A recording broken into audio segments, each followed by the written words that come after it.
কী এমন কারণ থাকতে পারে যেই কারণে আমি আগের দিন করে রাখা পুজো দিতে যাওয়ার সমস্ত জিনিস বাড়িতে আনার পরেও পরের দিন আমি পুজো দিতে পারলাম না। তো চলো বন্ধুরা, ভিডিওটা প্রথম থেকে শুরু করা যাক।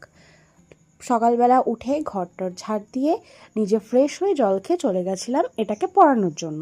তো এর পরীক্ষাও চলে আসছে প্রায়, তো সেই টেনশনে ও মানে কী করবে ও বুঝতে পারছে না, তো পড়ে নিয়েছিল চুপচাপ করে। আর ওকে পড়ানোর পরে আমি চলে এসেছিলাম বাড়িতে এসে পুজো তো আর দিতে পারবো না, তাই ওই পুজোটা দিয়ে দিয়েছিল। আর আমি ওকে বলে দিয়েছিলাম যে কী করতে হবে কি না করতে হবে, কোনটা কোথায় কি দিতে হবে কি না দিতে হবে।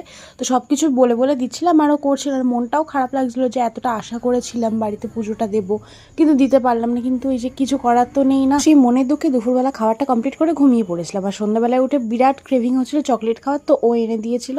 সেটা খাওয়ার পরে একটা অর্ডার এসেছিলো, তো সেটাকেই ফটাফট প্যাকিং করে নিয়েছিলাম। আর সেটা কালকে নিয়ে যাবে ডেলিভারি বয়, তো সেটাকে কমপ্লিট করে রাত্রের খাওয়া কমপ্লিট করে ঘুমিয়ে পড়লাম। টাটা।